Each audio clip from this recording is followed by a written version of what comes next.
Bonjour à tous. Là, je vous souhaite premièrement la bienvenue à notre présentation. Je réponds au nom de Toudi Benigras, étudiant à l'université de Kara dans le pays Togo. Alors, il y avait une question qui s'est posée dans notre vidéo précédente. Et premièrement, si c'est la première fois de nous voir, pensez à abonner à notre chaîne YouTube et activer la cloche de notification pour ne rien rater. Donc, nous allons commencer premièrement à répondre à cette question. À cette question, nous allons répondre premièrement. Et dans les commentaires, il y a certaines personnes, il y a des gens qui ont bien répondu, donc je les félicite. Et cela voudrait dire que vous suivez bien le cours. Cela veut dire quoi? Le cours se passe bien. Alors, la question est de savoir entre les matières premières et les marchandises, lesquels d'entre eux sont moins liquides ou bien plus liquides. C'est matières premières ou bien marchandises. Bien. Matières premières, c'est quoi? Les matières premières, en fait, ce sont, on peut dire, sont des biens qui vont être transformés en produits finis ou bien en marchandises pour être vendus. Donc, pour la classification du bilan en actif, selon le critère de liquidité, si vous n'avez pas encore vu la vidéo précédente, il suffit d'aller voir la vidéo concernant la liquidité et l'exigibilité. Donc dans la vidéo précédente, on avait dit que quoi, l'actif est classé selon critère de liquidité et passif est classé selon le critère d'exigibilité. Alors, on dit que les choses qui... La liquidité, c'est quoi? La liquidité, c'est le fait de transformer les biens plus rapidement en argent pour que, afin que ça ne perd pas autant de valeur aussi. Donc, les matières premières, ce sont des biens en fait, mais les marchandises, ce sont des matières premières avant qui se sont transformées en marchandises. Donc le but de l'entreprise, c'est de vendre des marchandises et non des matières premières. Il achète par exemple des matières premières afin de les transformer en marchandises. Donc les matières premières sont quoi? Les matières premières sont moins liquides. Parce qu'on avait vu que quoi? L'actif est classé selon le critère de liquidité. Et les biens qui sont moins liquides se trouvent en haut du bilan et les biens qui sont plus liquides se trouvent en bas du bilan. Donc, marchandises sont plus liquides plus que les matières premières. Donc, je vous remercie tous qui ont bien répondu à cette question. Alors, passons au programme du jour. Donc, le thème du jour, donc c'est quoi? C'est comprendre les grandes catégories du bilan. Donc la question qui se pose est de savoir pourquoi les grandes catégories du bilan. Par exemple, les grandes catégories du bilan comme actifs immobilisés, actifs circulants, trésorerie actifs, capitaux propres et aussi les dettes, etc. Donc pourquoi ces grandes catégories sont essentielles dans le bilan? Ça permet de fournir une image, en fait, ça permet de fournir une image claire de la situation financière. Donc, le fait de classer les éléments dans leur catégorie, ça permet de fournir une image claire de la situation financière de votre entreprise. Ça permet aussi de faciliter l'analyse de la liquidité, de l'actif et de la solvabilité du passif de votre entreprise. Ça permet aussi de faire quoi? Ça permet d'analyser la structure financière de votre entreprise et aussi ça permet de prendre une décision facilement. Donc c'est un peu ça. C'est la raison pour laquelle on doit classer les éléments du bilan dans leur catégorie. Les catégories comme actifs immobilisés, actifs circulants, trésorerie, actifs, capitaux propres, les dettes. Maintenant, le bilan comptable, l'actif et le passif. Maintenant, passif c'est quoi? Veuillez m'excuser. Passif c'est quoi? C'est l'ensemble en fait Passif, c'est l'ensemble des ressources financières dont dispose l'entreprise pour faire fonctionner son activité. C'est-à-dire passif, c'est l'ensemble des ressources qu'une entreprise dispose. C'est l'ensemble des ressources qu'une entreprise dispose pour faire fonctionner son activité. Et l'actif quoi? Et l'actif c'est quoi? Je peux dire, en d'autres, l'actif détaille ce qu'on fait avec cet argent. C'est-à-dire l'argent qu'on se trouve au niveau de l'argent qui se trouve au niveau des passifs. L'actif détaille du haut vers le bas tout ce qu'on fait avec l'argent qu'on dispose en passif. C'est la raison pour laquelle on dit toujours quoi? L'actif doit donner obligatoirement passif. Total actif est égal à total passif. Donc, passif, c'est quoi?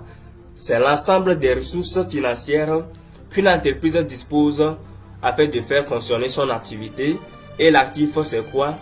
C'est détail, c'est le fait de détailler tout ce qu'on fait avec l'argent dont on dispose en passif, dans notre l'argent qu'on dispose en ressources. Donc, c'est un peu ça. Alors, nous allons commencer avec passif premièrement.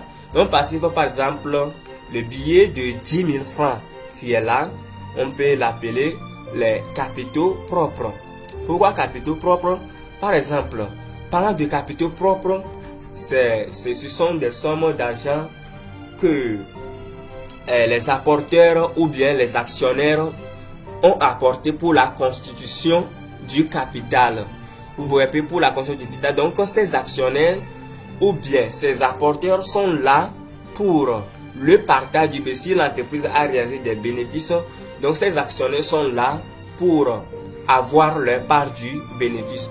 Donc, ce sont les capitaux, ce sont des biens ou bien ce sont des ressources moins exigibles parce qu'on ne va pas les payer en fait. Donc, le capital est là. Le capital est là pour faire quoi? Et les actionnaires sont là pour le partage du bénéfice.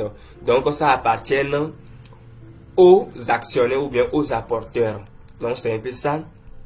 Et en deuxième position, nous avons par exemple les dettes. Vous voyez les dettes, on va revenir là-dessus. Donc, et en troisième, nous avons trésorerie passif. Maintenant, au niveau des dettes, ils sont divisés en... Bon, trésorerie passif, on peut avoir des couverts bancaires. Donc, on va arriver dans l'exercice. Maintenant, au niveau des dettes, ils sont divisés en deux parties.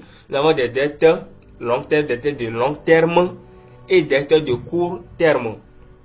Donc, les dettes de court terme, c'est ça qu'on appelle encore passif circulant. Donc, si vous trouvez passif circulant dans le bilan, ne vous paniquez pas, c'est encore passif circulant. Donc, ce sont des dettes qu'on peut appeler, ce sont des dettes de court terme en fait. Donc, les dettes de long terme sont des dettes qui ont une durée, qui vont durer dans l'entreprise plus d'un an. C'est bon, ce sont des dettes qui vont durer dans l'entreprise plus d'un an.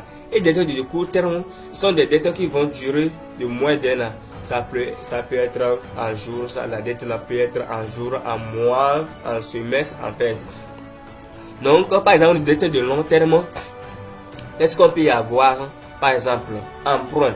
Si vous avez constitué un emprunt auprès de la banque, cet emprunt peut être, ou bien vous pouvez rembourser cet emprunt à une durée de 5 ans, 4 ans, 3 ans, 2 ans, 10 ans, 20 ans.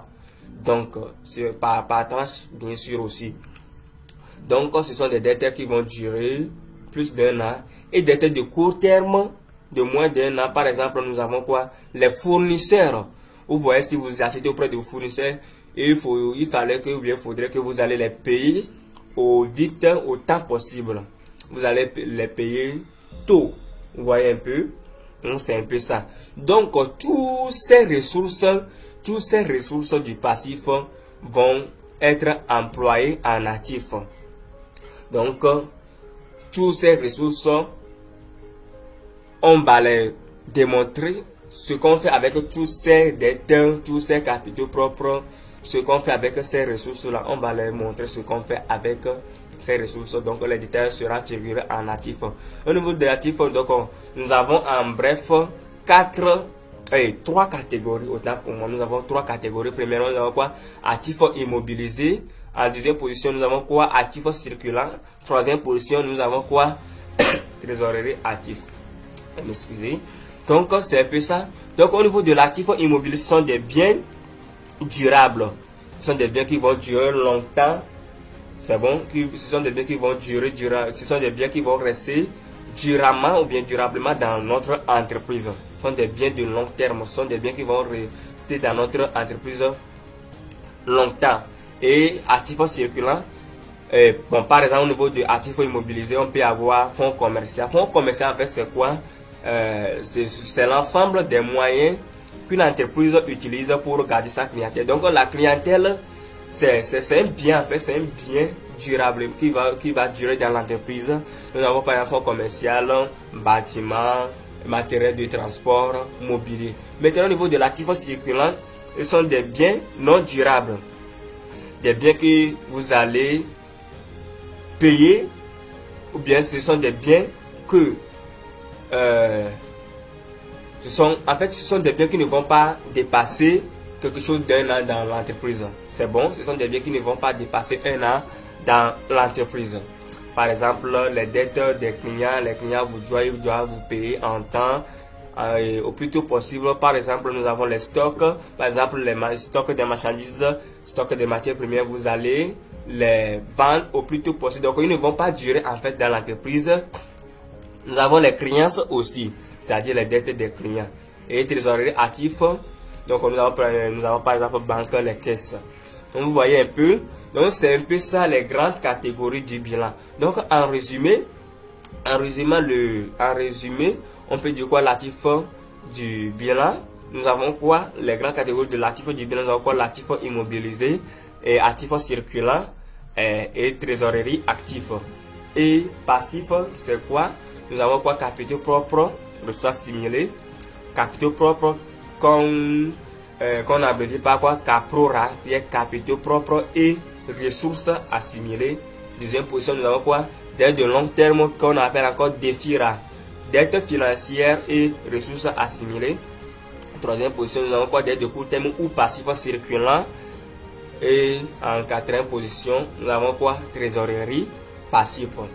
Alors, c'est un peu ça. Alors, nous allons voir quelques exercices. Donc, on va voir quelques exercices.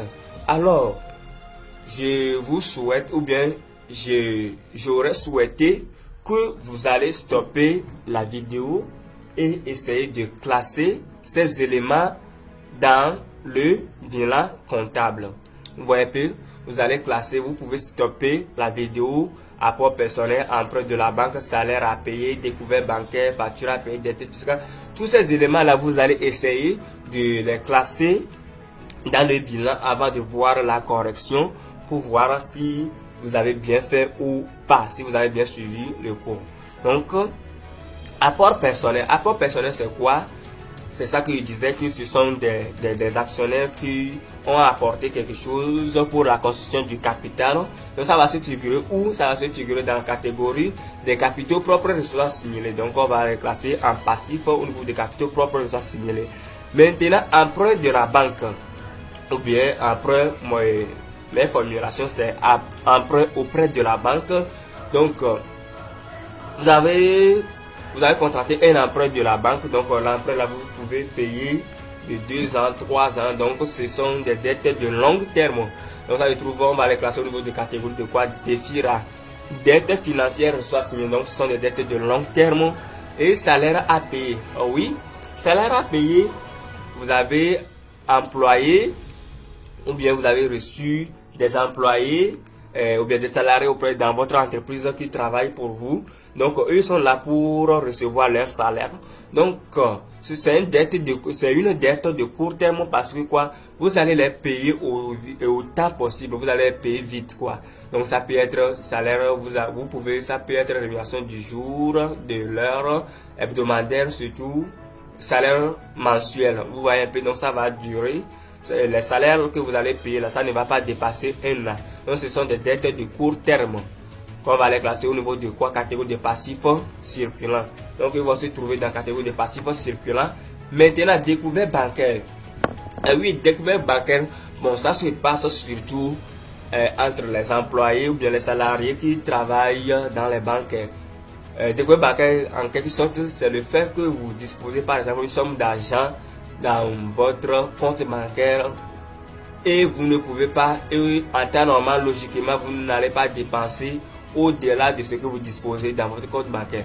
Mais votre banque, comme vous travaillez là-bas, il vous autorise à dépenser plus que ce que vous disposez dans votre compte bancaire. Par exemple, vous disposez 20 000 dans votre compte bancaire, donc logiquement vous n'allez pas dépenser au-delà des 20 000, mais la banque peut vous autoriser de dépenser 25 000. Donc si vous allez recevoir le salaire, vous pouvez payer ça. Donc découvert bancaire, on place ça au niveau de trésorerie passif.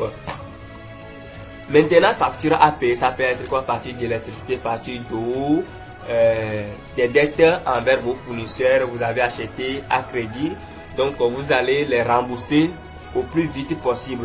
Donc ce sont des dettes à court terme, donc on va les classer au niveau des passifs circulants. Maintenant, dette fiscale. Dette fiscale, c'est en fait, ce sont des impôts, des taxes. Ouais, ce sont des dettes, c'est dettes fiscales. En parlant de impôts et taxes, par exemple, on dit toujours, si vous achetez des marchandises, on vous facture la TVA en fait. Donc, ce sont des dettes fiscales. Donc, les dettes fiscales, vous allez les payer en moins d'1 an. Donc, ça ne va pas durer dans votre entreprise. Donc, ça se trouve au niveau du passif circulant dans la catégorie passif circulant. Maintenant, la clientèle. La question du savoir, la clientèle, est-ce que c'est un bien ou bien c'est une dette? C'est une dette. Donc, la clientèle, on trouve ça, cette notion se figure souvent dans fonds commercial. Donc, fonds commercial qui est quoi? Qui est l'ensemble des moyens qu'une entreprise utilise pour garder sa clientèle. Donc, la clientèle, donc, c'est un bien, en fait, qui va durer dans votre entreprise. Comme il va durer dans votre entreprise, on va classer ça au niveau de l'actif immobilisé. Donc, ce sont des clients qui achètent à chaque moment chez vous. Donc, c'est un bien pour vous. Donc, l'ordinateur, donc, ce sont des machines que vous utilisez dans votre entreprise. Donc, ça, les ordinateurs peuvent rester plus d'1 an dans votre entreprise. Donc, c'est un bien durable. On va classer dans l'actif immobilisé. Maintenant, stock des matières premières. En parlant des stocks des matières premières, ils ne vont pas rester durablement parce que vous allez vite les vendre. Non, pas les vendre, vous allez les transformer en produits finis ou bien en marchandises pour les vendre rapidement. Donc ça se figure au niveau de l'actif circulant, dans la catégorie de l'actif circulant. Maintenant, dette du client KOFA. Par exemple, KOFA a acheté chez vous à crédit. Donc c'est une dette que client KOFA doit vous payer au plus vite possible. Donc ça ne va pas durer dans l'entreprise. Donc ce sont des dettes que vos clients doivent vite vous payer. Donc ça se trouve parce que vous avez vendu des biens à votre client KOFA. Donc il va vous rembourser au plus vite possible. Donc ça se trouve au niveau de l'actif circulant. Donc l'argent en caisse, c'est une somme d'argent que vous disposez en caisse. Donc ça se trouve au niveau de, c'est un bien pour vous, ça se trouve au niveau de trésorerie actif. Maintenant, stock des marchandises. Oui, stock des marchandises comme les matières premières. Vous avez transformé les matières premières stock en marchandises. Donc vous allez les vendre. Donc c'est un bien qui ne va pas durer dans votre entreprise. On va les classer au niveau de l'actif circulant. Maintenant, matériel du transport, par exemple voiture, voitures ou bien les moyens que vous utilisez pour transporter les marchandises. Donc c'est un bien durable de l'entreprise. Donc ça va aller durablement dans votre entreprise. Donc on va les classer au niveau de l'actif immobilisé. Maintenant, avance versée au fournisseur. Est-ce un élément d'actif ou bien passif? Oui, c'est un élément d'actif. Pourquoi? Parlant de avance versée au fournisseur, cela voudra dire que quoi? Vous avez avancé vos fournisseurs, vous avez donné une somme d'argent à vos fournisseurs pour qu'à la fin, si vous livrez les marchandises, vous allez payer le reste. Donc, avant ce que vous avez payé aux fournisseurs, cela veut dire quoi? Vos fournisseurs vous doivent quoi? Vos fournisseurs vous doivent des marchandises en fait, ou bien vous doivent des produits finis, ou bien des marchandises en quelque sorte. Donc, vous voyez un peu. Donc, c'est comme dette du client KOFA. KOFA vous doit de l'argent mais les fournisseurs vous doivent des marchandises. Donc, on va les classer au niveau de l'actif circulant. Donc, c'est un bien non durable. Maintenant, prenons un exemple, chien de garde. Chien de garde, c'est un bien durable parce que dans certaines entreprises, on voit certaines entreprises ont des animaux de garde dans leurs entreprises. Ça peut être du chien et d'autres animaux de garde. Donc, vous voyez un peu. Donc, c'est un bien durable. Ça va rester au niveau de l'actif immobilisé. Maintenant, mobilier, on avait vu dans notre vidéo précédente, mobilier, en fait, c'est par exemple le salon, les chaises, etc. Donc, c'est un bien qui vont durer dans votre entreprise. Donc, on va les classer au niveau de l'actif immobilisé. Alors, c'est la fin de ces classifications et aussi c'est la fin de notre vidéo. Alors, si c'est votre première fois de nous voir, pensez à abonner à notre chaîne YouTube Contact Connect et activer la cloche de notification pour ne rien rater de nos prochaines vidéos, les vidéos qu'on va poster dans les jours à venir. Alors, je vous dis merci. Si vous avez des questions, des préoccupations, vous pouvez les laisser en commentaire. Bye bye.